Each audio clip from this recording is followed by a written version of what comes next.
La mobilisation contre la réforme des retraites se poursuit. Aujourd'hui, ce sont les jeunes qui étaient appelés à l'action. Plusieurs blocages ont eu lieu ce matin. La voix lycéenne revendique le blocage de 5 lycées. Les étudiants ont également bloqué le site Descartes de l'école normale supérieure dans le 7e arrondissement de Lyon. À Lyon 2, le campus de Porte des Alpes à Bron est resté fermé toute la journée. Aucun cours depuis lundi à Bron. Et puis ensuite, il y a eu une grande manifestation cet après-midi à Lyon, départ de Jean Massé. Ils étaient entre 600 selon la préfecture et 1700 selon l'UNEF. Écoutez justement la présidente de l'UNEF au micro d'Arthur Blais. Déjà, on a la question du chômage, parce qu'en fait, on va maintenir des vieux dans le travail, pendant qu'aujourd'hui, les jeunes ont des difficultés à trouver du travail. C'est quand même plus de 18% de taux de chômage chez les jeunes. Les jeunes prennent conscience aussi que c'est un projet qui est fondamentalement injuste, qui va s'attaquer aux plus précaires, qui va s'attaquer aux femmes. En tant que jeunes, nous, les 64 ans ne nous concernent même pas. Ça va aller plus loin. Si à 23 ans, on obtient un bac+5 et qu'on rentre directement sur le marché du travail, c'est 66 ans, l'âge pour partir à taux plein. Le gouvernement nous enferme dans un tunnel de précarité, tout en nous forçant à travailler plus longtemps. À Feyzin, la raffinerie, elle est toujours bloquée. Les salariés ont voté la reconduction du mouvement depuis mardi matin. Aucun carburant ne sort du site et depuis hier, c'est toute la raffinerie qui est à l'arrêt. Les syndicats espèrent que le mouvement va durer au moins jusqu'en milieu de semaine prochaine. Écoutez Hakim Bellouz de Force ouvrière au micro d'Olivier Jouglard. On est toujours en débit mini, pas de sortie de produit. Effectivement, on s'achemine peut-être vers un arrêt complet des installations. Ça c'est les grévistes qui décideront des modalités dans les heures et dans les jours qui viennent. On a bien compris un président qui est fermé, qui est obtus, qui ne veut pas discuter, qui ne veut pas dialoguer. Si c'est sa vision de la démocratie, nous on la conteste fortement. Donc maintenant c'est les grévistes qui vont décider de l'avenir de ce projet de retraite, tout simplement. Effectivement, si dans différents secteurs d'activité en France, il y a vraiment un mouvement national de grévistes dans le pays, au bout d'un moment on sera entendu, c'est sûr. Il va falloir encore monter en puissance et taper bien plus fort, c'est clair. À Villeurbanne, la centrale hydroélectrique de QC est quasiment à l'arrêt depuis mardi. Ce matin, une centaine de salariés du secteur de l'énergie s'est rassemblée et une opération coup de poing a été menée à l'intérieur d'EDF pour fragiliser le réseau électrique. Les salariés de l'énergie qui sont conscients, ils veulent durcir le mouvement pour se faire entendre. On a un gouvernement qui méprise la population, qui méprise les travailleurs. Et donc, voilà, il faut bloquer l'économie avant tout. C'est ça ce qu'on dit à la CGT, c'est qu'il faut effectivement bloquer l'économie pour toucher le patronat au portefeuille et pour qu'il fasse pression sur le gouvernement. Dans l'énergie, il y a des baisses de charges très importantes côté production, mais aussi on est mobilisé côté transport, côté distribution. Il y a effectivement des actions de coupures ciblées qui sont effectuées. Et voilà, l'activité des entreprises qui est perturbée. Et c'est comme ça, en étant de plus en plus nombreux dans une grève reconductible, c'est comme ça qu'on va pouvoir les faire plier.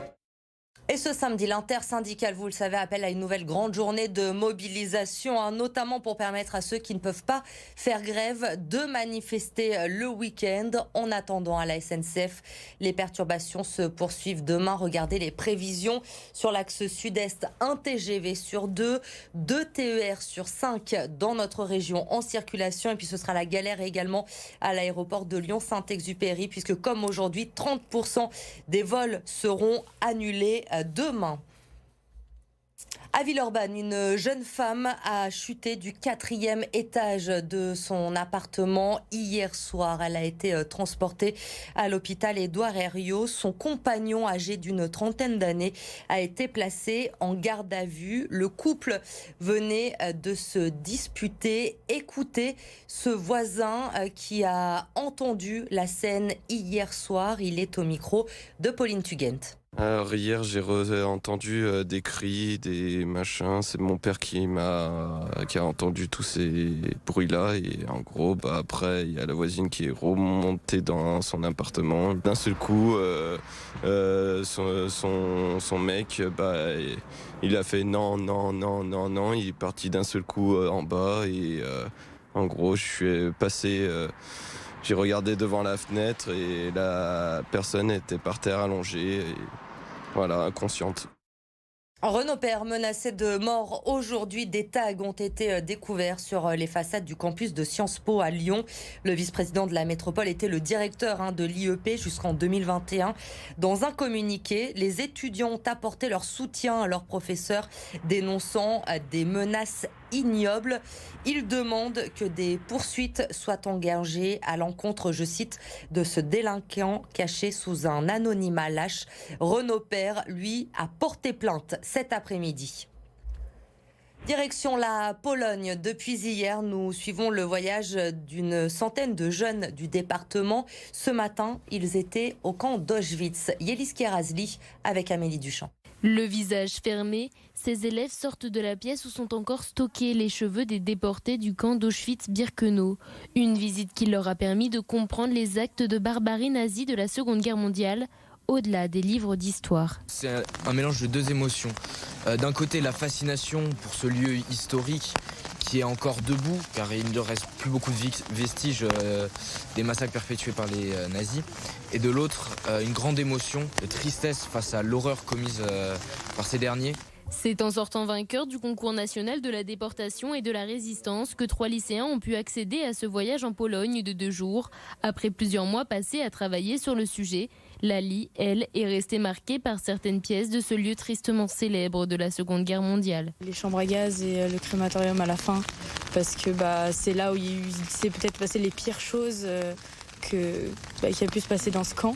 Donc c'est toujours très dur de rentrer là-dedans et de se dire qu'il s'est passé tant de choses. Un voyage qui aura marqué à jamais ces 3 lycéens de Tarare, qui comprennent aujourd'hui l'importance du devoir de mémoire. On s'est rendu compte que ces événements passés, aujourd'hui, ils ont une certaine résonance avec la guerre en Ukraine et que, en fait, ce devoir de mémoire, il est nécessaire. Aujourd'hui, il est important de se souvenir de ces erreurs du passé pour pas recommettre ces erreurs actuellement. Une transmission nécessaire alors qu'il reste de moins en moins de survivants, 78 ans après la fin de la guerre. C'est une mauvaise nouvelle pour les Lyonnais. Il n'y aura pas de piscine éphémère cet été. Depuis 3 ans, 2 bassins étaient installés par la ville de Lyon au vélodrome du parc de la Tête d'Or. L'an dernier, un autre bassin avait été installé dans le parc de Gerland. L'adjointe au sport a annoncé en conseil municipal aujourd'hui que l'opération ne serait pas renouvelée, sans donner plus d'explications. La piscine Saint-Exupéry, en revanche, dans le 4e arrondissement, sera ouverte cet été. C'est une première. Et le montant ainsi à 6 le nombre de piscines ouvertes à Lyon pendant l'été.